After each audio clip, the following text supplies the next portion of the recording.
So mga par, matapos nga po maikas ang laban ni Jake Paul at Tank Davis, kung saan tuluyan na iniwasan ni Davis Boy ang inaasahan natin na laban kontra sa ating pambansang kamao Manny Pacquiao, kung saan nasayangan talaga tayo mga idol dahil isang magandang laban talaga ang bakbakan na to at mabibilang ito sa mga super fight na bakbakan. Subalit ngayong araw nga po mga idol, tila nag-iba na naman ang ihip ng hangin dahil ayon po sa rumors mga idol, ang second option ni Pacman na dapat labanan sa title fight ang WBE champion na si Rolando Romero, mukhang gagayahin itong si Tank Davis at iiwasan din na labanan si Manny Pacquiao. Nakikipagkita daw kasi mga idol sa Romero kay Jake Paul at malaki ang tsansa mga idol na maging common event daw sa Romero sa exhibition fight ni Jake Paul at Tank Davis sa November. Pati ba naman sa Romero mga idol aatras pa rin kay Pacman? Malamang mga idol isa sa mga dahilan dito, walang iba kundi nakarating na kay Romero ang mga prediction ng mga boxing fans at experts na malabo ito manalo kay Pacman. Hindi kasi kagaya ni Tank Davis mga idol, sa Romero kailangan talaga nito mapanatili ang kanyang titulo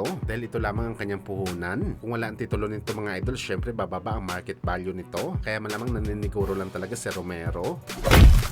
Samantala speaking sa pag-announce ng laban ni Jake Paul at Tank Davis, kaagad naman po mga idol, nagpahayag si Mayweather Jr. sa kanyang social media account kung saan nagpost ito mga idol ng poster ng kanyang alaga na si Carmel Moton kalaban si Lamont Roach Jr. under sa promotion ni Mayweather. So para sa atin mga idol, isang uri ng pambabastos ito ni Floyd kay Tank Davis dahil napaka-obvious naman mga idol na pinapahiwatig lamang dito ni Mayweather. Nandas lalabanan ng WBE champion na si Roach anytime. Ito ang fighter mga idol na kumastigo kay Tank Davis at iniwasan ito sa rematch. Ipapakita nila kay Tank Davis mga idol na mas matapang at mas mahusay itong si Carmel Moton na pagwinasak nito sa Lamont Roach sa bakbakan, at hindi natin masasabi mga idol na isang fantasy fight ang bagay na to dahil magka-division po si Roach at Carmel Moton. Lalo na mga idol may kapasidad talaga ang Mayweather promotion na gumawa ng malaking boxing event, kaya posible talaga mangyari ang bakbakan. Talagang masakit damdamin ito mga idol para kay Tank Davis. Sakali mangyari ang laban ng dalawang fighter, mantakin nyo ba naman mga idol ang fighter na muntik na tumalo at magpahiya kay Tank Davis sa bakbakan? Wawasakin lamang ng alaga ni Floyd na si Moton. Parang sinampa lamang ng kahihiyan ni Floyd itong si Davis Boy.